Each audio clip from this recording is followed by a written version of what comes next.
What is up, everybody? Kenny Pickett has thrown more passes in the Super Bowl than Josh Allen, Lamar Jackson, Justin Herbert, Tua, Jordan Love, Trevor Lawrence, and Dak Prescott. My name's Ben Kepler. I'm Ben Uconis. And this is the Wombo Combo Show.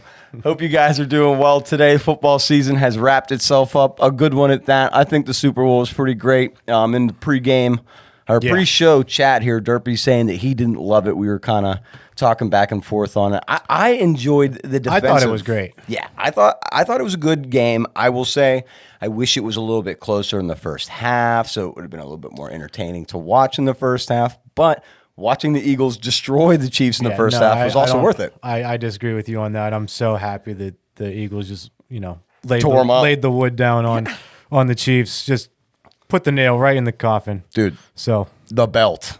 They gave them the belt in the first half. Yeah. I mean, to be completely honest, it wasn't even a close matchup in the first half. It was an onslaught. Yeah. From the coin toss. Let's take a look at some of the stats out of this, because as much as we thought Patrick Mahomes was struggling, his stats ended up being pretty half decent. Yeah, garbage time. Time stats. Yes, absolutely. There was a point in time where I was like, okay, maybe the Chiefs could come back. They scored in the third quarter. But it was just everything was too little too late. Exactly. The damage had already been done. I think there was, 3 minutes left in the third quarter when they scored that touchdown. They went for a 2-point conversion. They didn't get the 2-point conversion, and that was kind of what was like, ugh. You had mentioned during the game that Devonta Smith touchdown was the dagger. Oh, yeah. That is what just killed it. Yeah. That ended the game. I kind of agree with you there. Jalen Hurts got the MVP. Dude, the stats on him. Well deserved. Pretty crazy. Accurate as all hell. 17 of 22. Yes. 2 touchdowns. The interception that we watched, it was a floater. He got hit. He was getting pushed back while he threw it. So it ended up being short and was intercepted by Connor, I believe is who it was, their safety. I'll kind of give him that one, to be completely honest. And this is coming from a guy who doesn't usually give Jalen Hurts flowers, ever. You know this. Yeah. I'm not one to do that. He played a great game. He did. He for the most part, other than that one interception, he was flawless. Careful with the football. He was flawless. He did have 11 carries for 72 yards on the ground, plus the push touchdown. So, flowers to Jalen Hurts, man. You deserve to be the MVP of the Super Bowl. Absolutely. You deserve to be that entire Eagles team deserves either the defensive coordinator or him. Yeah. It's Jalen Hurts or the defensive coordinator or the defense for the Eagles. Yeah. They were the highlights. They were great Sunday night. Absolutely. So. Devonta Smith, like we said, the dagger touchdown. He had 4 catches, 69 yards, and a touchdown. Also, A.J. Brown had a touchdown. Yes, he did. It was crazy. We were watching this live, and what's the head coach's name? Sirianni. Sorry, I couldn't remember it for a second. Sirianni and A.J. Brown got into an argument on the sideline.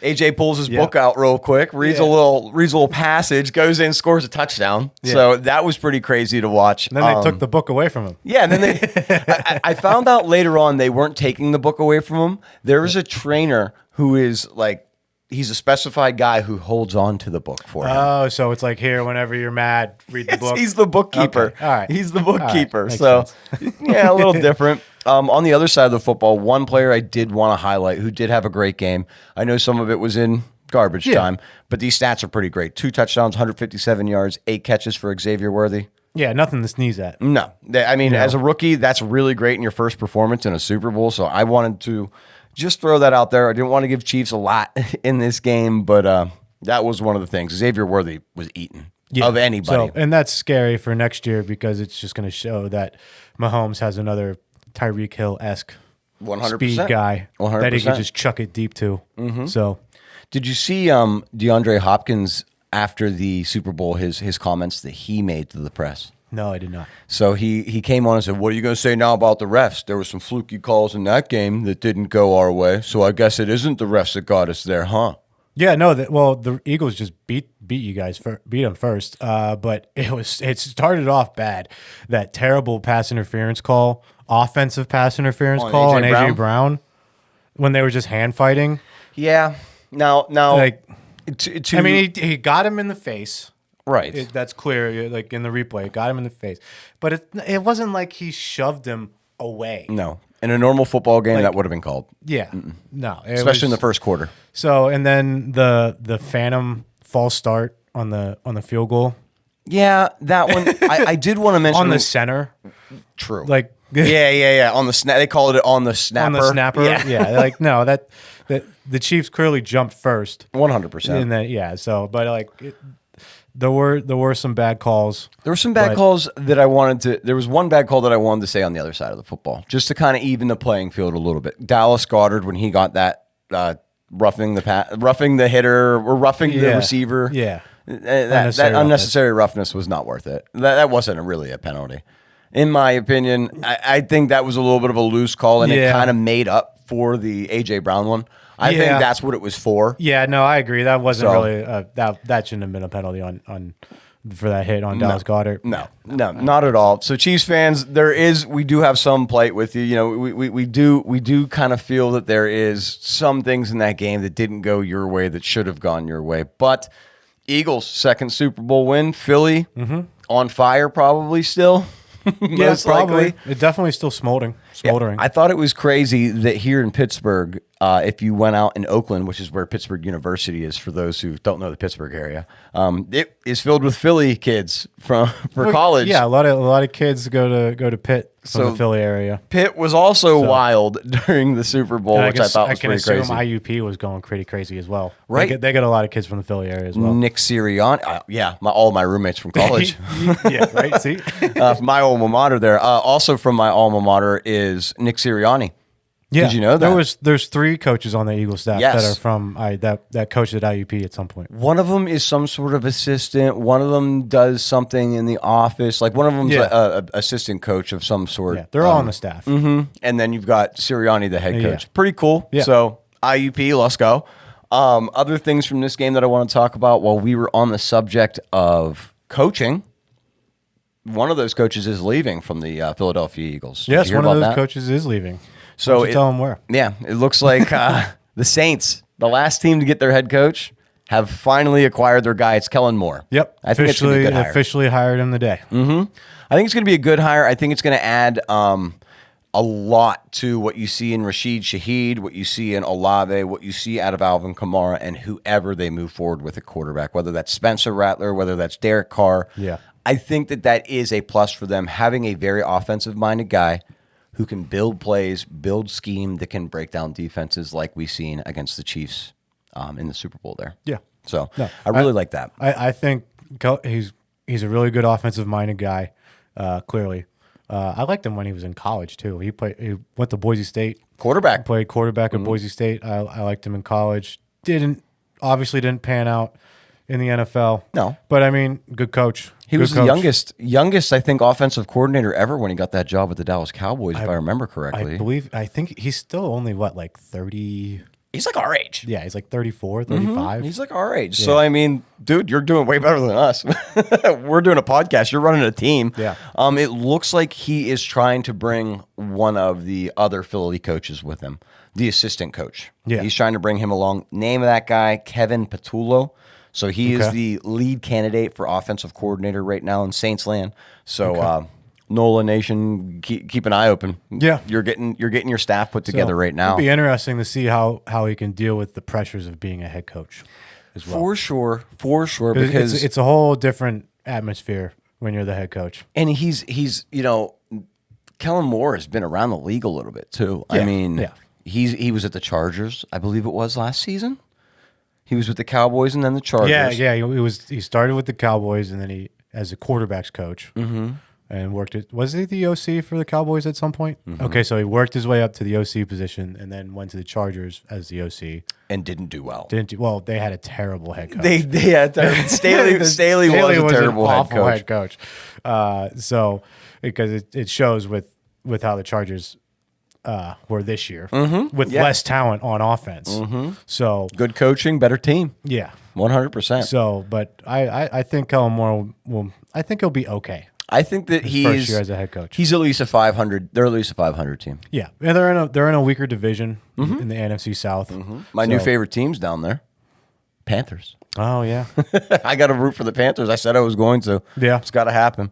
It's all you, bud. We were talking about Staley there for a second. I wanted to add that he is also the guy who is, they're looking like he's going to make him the DC down at the Saints. He's rumored to be the guy they're going to bring in. So Kellen Moore might bring along Staley to be the defensive coordinator. Now, I will admit, when Staley was a defensive coordinator, he's very good. Kind of like an Eberflus. I forget where he was. Do you remember where he was? I don't off the top of my head. I don't. I think he might have been with the Chargers. I think he might have got the job through the Chargers. We'll have to look that up, and we'll talk about that during the Madden thing there, unless you wanted to grab it real quickly. I'll look at it. Other things that I wanted to cover that are NFL related, we still have Myles Garrett, who's being shopped around. A lot of teams are thinking he's going to end up maybe with Washington. That seems like it's one of the major buyers on this who have money, who could trade for him, have the draft picks that are mid enough to not lose too much by acquiring them. So that's something to take a look at moving here into the offseason. Obviously, there's a lot of people who think the Browns might keep Myles Garrett and then draft Abdul Carter to go along with him. That's something that when we get into our team breakdowns that we'll be doing here, a series called 32 Teams, 32 Days, we'll break down the Browns and see what kind of possibilities are going to be available for them. So make sure you're following along and paying attention for that, because we're going to drop that series here coming up in the next couple weeks heading into the draft. Other people who are, did you find it? I did find it. Where was he at? So before he was the head coach, he was the defensive coordinator with the Rams. Okay. And then he was with the Broncos as a linebackers coach, and Chicago as a linebackers coach as well. Okay. So he's under the McVay tree. Yeah. Okay. All right. Well, that kind of makes sense. We'll see what happens with that defensive coordinator, offensive coordinator positions for the Saints as they have officially hired their head coach in Kellen Moore. I think it might be Staley. Other person who announced he wants to be traded and has been given permission to do so, someone you used to love, someone that one of our guests that we've had on loves and was ranting about on Facebook here today, Deebo Samuel. Yeah, Deebo Samuel. He's kind of entered the list of never drafting again for fantasy football. Yeah, dude. I don't know how Steelers fans feel about that. Derpy, if you're in chat, let us know how you feel about acquiring Deebo Samuel. I personally hate it. I think he's old. I think he's slow. I think he's added too much weight. I'm not hating on him. I'm just saying he's past his prime. This isn't you're acquiring a game-changing player. He's 29 years old. He's coming off a down year. He was never really like a great receiver. No, he was a gadget guy. He's a gadget guy. Mm-hmm. You know, you can throw him in the backfield, hand him the ball, use him on reverses and all these things. He doesn't have the greatest hands in the world. I would much rather see the Steelers go out and get Cooper Kupp, because Cooper Kupp actually has hands. But the similarity between these two players is that, one, they're aging. Mm-hmm. Two, they're both injury prone. Yes. They have a skill set that only fits one area now at their age, too. Yeah, and plus, who's going to throw them the ball here in Pittsburgh? We don't know if it's going to be Justin Fields. We don't know if it's going to be some rookie we draft. We don't know if it's going to be some old quarterback. Who do you have in mind? Free agency, Aaron Rodgers. I hate that. I hate that so much. I think I hate that more than Deebo. I do not want Aaron Rodgers to come to the black and gold. I do not want to see that happen. He is a shell of himself. Yeah, dude, go away. Yeah. We do not want you here. I'm sorry, Aaron. You just don't fit the Pittsburgh vibe, like in any way, shape, or form, and you're too old and not very good. I think personally, on the Deebo side of things, I think he ends up with the Carolina Panthers, to be completely honest. He's from Carolina. He graduated from South Carolina. Yeah.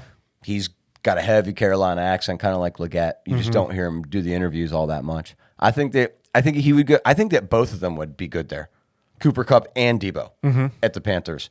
You know, you replace Thielen with Cooper Kupp, boom. That's immediately have the same guy over again, because that's the level that Cooper's at now is Adam Thielen, right? Like that's what I think at least. So, well, I mean, Adam Thielen's still there. He's not. He's going to give it another go. He's going to give it another go? He's going to give it another go. They got two young guys that they like down there, Coker and Coker. So, I mean, I don't see them making a move for either Kupp or Deebo. No? No. Not at all? No. Okay. Do you think that the Panthers are going to just stick with what they had from last year? So you're going to see Chuba Hubbard and Leggett, Coker, and Thielen. Yeah. Okay. I mean, they ended up the season not that bad. Yeah. Right? The defense is what really needs a retooling. Yeah. So they had Ashawn Robinson, who came over from the Giants. I think that he was probably one of their best players on defense. They had, what's his name? Number 1 overall pick for the Texans back in the day. Crowder? No, not Crowder. But the DN. Yeah. Whoever his name, they had him. Yeah, I don't know why I can't think of his freaking name right because now. he's not that good. Because he's not that good. But he's also... He's bounced around the league. He was with the Browns for a year. Yeah, he's also a South Carolina guy, which is kind of why I feel like maybe Debo goes up there. I don't know. That's kind of my feeling on it, is people want to go home kind of deal. I could see him going to the Bills. Bills? Yeah. Okay. I could see him on the Bills as well as a gadget player, because, I mean, Khalil Shakir is just the faster version of him at this point in time, right? And he's smaller. And more agile. Debo's bigger.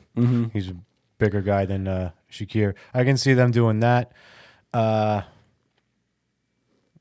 else? For Debo? Yeah, for Debo. I could see Debo going somewhere like the Vikings. I could see him going up there. I could also see him ending up on the Cowboys. You know what? He probably goes to the Cowboys. That's what. Yeah. As soon as they passed my mind, I was like, "Yeah, it's the Cowboys." It's the Cowboys. Another player I wanted to mention, who was all over the TV for the Super Bowl, was great. He was my Super Bowl MVP, Jameis Winston. Now, where do you think he ends up? He did an interview. No, it wasn't really an interview, and I don't think he knew he was being mic'd up at the time. But he was watching the Super Bowl with Bert Kreischer.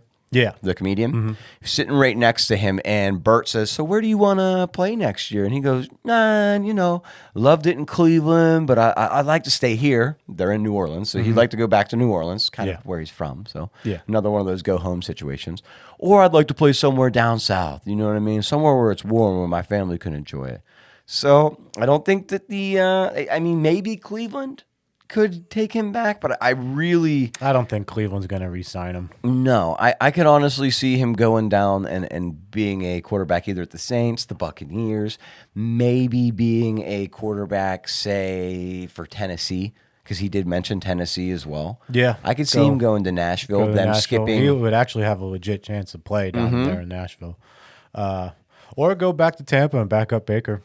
Depends on what he wants to do at this point in time of his career. Does he want to be a starter? Does he want to be a family man and a backup guy? I think his time as a starter is done. 100%. He's a certified backup now. But he wants to play. But I like him as a backup. I do. I like him as a backup. 100%. I agree with you. Come in for a couple games. Unfortunately, with the Browns, he had to play more than a couple games. And then they benched him. And then they benched him for DTR, who is worse than Jameson. Jameson can actually throw the ball downfield. DTR, DTR is just like hikes the ball and looks like a chicken with his head cut off. Yeah. Runs around like, what do I do? Literally the entire time just scrambling. Yeah, so I don't know. For me personally, I think that the best landing spot for Jameis is probably the Tennessee Titans. Regardless if they take a quarterback or not. Say they do. Say they take, or to say Cam Ward that they take, right? Number one. Well, he can sit behind Cam Ward for a couple games, or Cam Ward can sit behind him for a couple games until he's got everything tooled up and ready to go. Start him week 4, week 5. 4, week 5, he comes in. Yeah, exactly. I could totally see that happening. It's kind of like what happened with Drake May and Jacoby Brissett. Yeah, I can totally see that happening down if he signs with Tennessee. 100%. We'll have to see what happens with that. Other things that are going around in the sports world. We had our first game with Luka last night in a Lakers jersey. Yeah, that was interesting. Very interesting. Before the show, producer Paul was letting us know a little bit about what the background story is of this whole Luka debacle. Apparently, the new owners of the Mavs are also casino owners. They're trying to push for the Dallas, Texas area to have casinos in it, and they're kind of holding the team over the city's head and saying, "Hey, if you don't do this, we're going to move the team to Vegas. Look what we did. We just traded Luka away. We have all this stuff now. We'll just get rid of it. We'll just leave. See you later." Yeah, I mean, what do you think about that? I think that's a wild way to get what you want. It's a stingy. Yeah, I don't love it. It's grimy. It's real grimy, greasy. Like it would be like as if some would say. Yeah, it would be, greasy is the best adjective for it. I think it would be like for us here in Pittsburgh, guys. If say 5 years ago, someone tried to trade away Sidney Crosby unless we allowed them to have a casino in downtown Pittsburgh or something like that. You know what I mean? Like it's just wild. This trade doesn't seem to be going very smoothly for the Mavericks either. No. AD did come out. He played his first game. It was good game. He had a really good game. The problem with it is he was too much of a try-hard, and he hurt himself, and now he's out multiple weeks. Yeah. So, and like the biggest problem about that is that Luka has been injured. The Mavs didn't have Luka. Right now, Luka is back. They've traded him away, and the guy that they got who is supposed to be some sort of replacement in the scheme and lineup of the offense and defense is now out for multiple weeks. They don't have a center. They're hurting. Luka, his first game, what were his stats like? He only had 14 points, 5 rebounds, and 4 assists. I'm assuming they didn't play him that many minutes. Yeah, I was just gonna say he was probably on a clock. Yeah, just getting off an injury. But Anthony Davis, on the other hand, had 26 points, 16 rebounds, 7 assists, and 3 blocks before getting injured. Probably would have gotten a triple-double if he didn't get hurt. Yeah. He was balling out. He honestly was. He's good, but the problem is he gets hurt too much. I mean, and that's kind of like with any of those taller athletes like that, dude. You're real tall, those ligaments, you tweak one thing. I mean, there's a lot of and it just seems like and it's happening with KD as well. Like like he got hurt one year and he just can't seem to get fully healthy ever. Absolutely. So, funny thing that I wanted to mention about Luka in his first game, he has already passed LeBron James' son as on the all-time leading scorers on the Lakers. Because Bronny James is not good at that. He has 14 points and he already has passed him up. He's a solid G League player, and that's all I'll ever be. Yeah, 100%. Getting back on the football side of things here, Ben, I kind of wanted to talk to you about the Steelers a little bit today in closing on the episode because we've got the season ending and we're kind of hearing rumors of things going around. Really ridiculous predictions of quarterbacks who could land with the Steelers next season. All kinds of things that are very ridiculous. One I don't completely hate. The one I hate, we already mentioned him, Aaron Rodgers. Yeah, why don't you give me your side and I'll give you mine afterwards. I completely hate the fact that we would entertain the fact of bringing Aaron Rodgers here. Me too. I don't think it would be a good look for our morale. The Steelers have stated that we want a mobile quarterback. Yeah. We want someone with mobility. It worked for us better this year with mobility. Yes. So, I mean, with Justin Fields, when he started the first 6 games, we went 4-2. He had 10 total touchdowns. He only had, 1 or 2 picks? I think he had a total of 1 pick and 2 fumbles, if I'm remembering and correctly. two lost fumbles. Yes. A few of them. Yeah, they were iffy. They were iffy. There were snap problems because we had Frazier getting started. So there was a little bit of excuse. I'm not going to give a big one, but yeah. And I think if the Steelers re-sign Fields, that issue will be fixed. 100%. Because Frazier looks like he's going to be an All-Pro. I love that guy. Me too. In the center of the line, but I do not want to entertain the thought of bringing Aaron Rodgers here at all. Me neither. He's a shell of himself. It showed this year. And he can't. And I mean, he was mobile in his prime. He could move around and stuff. But the problem is, he's 42 years old and coming off of an ACL or Achilles, rather. Yeah, an Achilles, and he was hurt. A decent. I mean, he only missed what? Did he miss any games? I don't think he missed games, but he was always on the injury report, banged up in one way, shape, or form. Because he's 42 years old. Yeah, yeah. I think that. You're talking old quarterbacks. There's going to be a couple quarterbacks who are available in this draft who are upper-aged gentlemen. First, I mean, maybe the lowest one would be Jameis Winston, obviously. We kind of already talked about him. Doesn't want to move south or north. He's kind of sounding like he wants to go down south. Yeah. So I would kind of X him out. I wouldn't be mad about it if he does end up signing with the Steelers. Yeah, I wouldn't be mad at it. I wouldn't hate having Justin Fields and Jameis Winston. I think that'd be a good combo. Yeah, I would like having Winston as a backup for Justin Fields. Another guy I wanted to mention who we're probably going to forget about just because of how horrible his season went and how it ended for him is Kirk Cousins will be available. Yeah, I don't want Kirk Cousins either. Me neither. Do you think that he still plays in the NFL after this season, or do you think he's done? I think he's done. I think he's done too. I think he's done. I don't see any team depending trusting him to be a starter. How Penix progresses this offseason into the season. Oh, they're going to cut him. Yeah, they're going to cut. They already said that. He's cut. He's done. January. Yeah, I don't want any part of him. July something first, I think. Matt Stafford has been also predicted. He's like it's him and Aaron Rodgers. The Steelers are the highest betting favorites to land either of these two guys.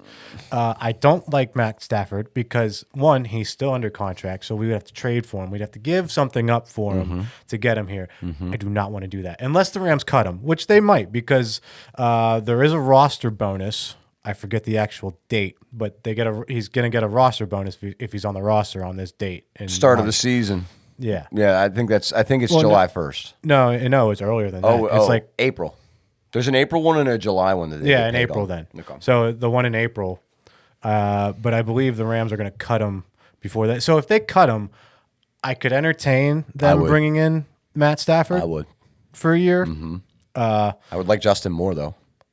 I would love Justin Moore. I want the Steelers to sign Justin Fields, to a 3-year deal, something like that. 2-3 years. 2-3 years. See what he has. Get him a good a quarterbacks coach. Get him help him with his accuracy and help him with control the ball in the pocket when he's moving around and stuff like that. Get him because Cooper the guy Justin Fields has shown that he can be a good passer. 100%. And if he can be a good passer, that puts him in elite category with Lamar Jackson, with Jalen Hurts. Well, I wouldn't say Jalen Hurts is elite yet, but he's getting there.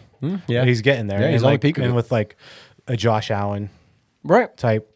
Yeah, because he's mobile and also has the arm to throw that ball down the field. Yeah. I think that if we were to go forward with a Justin Fields-like character, who's who I want, I think that it would be great for us to then also include some extremely good route runners, kind of like what people are wanting in that Cooper Kupp or a Deebo Samuel. Now, I don't really love either of them, but it does make sense to have a very good route runner who's very knowledgeable in the game to be out on the field with Justin to kind of help command things as he gets acclimated as the captain of the team, if that was the way it was going to go. If we were to move forward with Justin Fields, which is what I would like to do, I would like to see the backup quarterback be one of these two rookies. I would like either Jalen Milroe in the second, third round or Jackson Dart. Jackson Dart, I would like a lot more. I think that over time, Jackson Dart could be as good as Russell Wilson was in his prime. That's what I think of him. Yeah, semi-mobile, semi-good at throwing the ball down the field. If you put him on a team with the talent, he's going to perform very well. Yeah, and just from just seeing little clips here and there about the Senior Bowl, it was Jackson Dart's show. Not a lot of them stood Senior out. Bowl week. Right. Not a lot of them stood out, but during he looked the best. actual game, in drills and in practice, he was the guy. He was the guy. Okay. So I liked him. I liked his play, his game in college down there at Ole Miss. Yep. Yeah, I mean, Ole Miss has a lot of guys. And I would stay away from Jalen Miller. He's got smaller hands than Kenny Pickett. When you told me that, I thought that was crazy that he has smaller hands than Kenny Pickett, Jalen Milroe. Nobody is mentioning that apparently. I like that he's mobile, and I think that's the only reason that my eye is drawn to him. I did want to mention, I don't know why, but in my brain I keep thinking about this. I think Kirk Cousins ends up on the Giants somehow. Now that we talked about it, I just feel like I can see that. I don't know why, but I just feel like Kirk Cousins ends up on the Giants. Another thing I wanted to mention that has absolutely nothing to do with what we're talking about is Saquon Barkley loves RuneScape, our nerdy game that you and I like. So we have now officially decided Saquon Barkley is the favorite player of the podcast. Yeah. We love Saquon now. I need to get his jersey. Yeah, dude. Maybe even get it with like a Addy two-hander on the side of it or something, like a patch. That'd be so cool. That would be so cool. Was there anything else that we didn't really cover that you wanted to cover for today's show, Ben? Anything that happened in news? I mean, there hasn't been much going on at the exact second. We're obviously going to watch the Eagles parade here coming up on Friday. We're not going to watch it, but I mean, you guys can if you like the Eagles. Yeah, I mean, I'm not going to watch it. But, I'm sure Philly's going to have a blast. Yeah, it'll probably be an awesome time. So there's that coming up. We've got March Madness coming up in the next month. We're going to start breaking into some coverage on that. We got stuff coming up. I need to brush up on my college basketball for that. Oh, and we definitely will. We'll probably start watching a little basketball with you guys live. We'll have more NBA news as the NBA unfolds here moving forward into the later half of the season with all these All-Stars moving around. That's going to be a fun playoffs to watch with everybody, new faces on new teams, stuff like that. So it'll be entertaining. And I'm also willing to talk a little baseball as well. You might be not. I can just do that. Yeah. I like baseball. It's a fun game to play. I love playing it when growing up and everything. I should have kept playing in it throughout high school, but I wanted to focus on football. I got hit with a pitch once. Looking back was dumb. But as soon as I got hit with a pitch, I was like, get me out of here. I'm not playing this ever again. Dude, I was in warm-ups before a Little League game. I got hit in the forehead with the baseball. Yeah, bro. And it left stitches on the stitch marks. Yeah, no thanks. Yeah. Get me out of here. I'll play football. I'll go play football and basketball. But we are going to set up a little gaming, guys. We're going to do a little bit of gaming here in a minute. So take a look and make sure you're following along so you get the notification when we pop back up live. I want to shout out and thank all of you guys there on YouTube, you guys listening on Spotify, and those of you who are always with us here on TikTok. We appreciate you guys. Thank you for joining with us today, and we will see you on the next one. Look for that notification here in a little bit. Yeah. Peace out. Peace.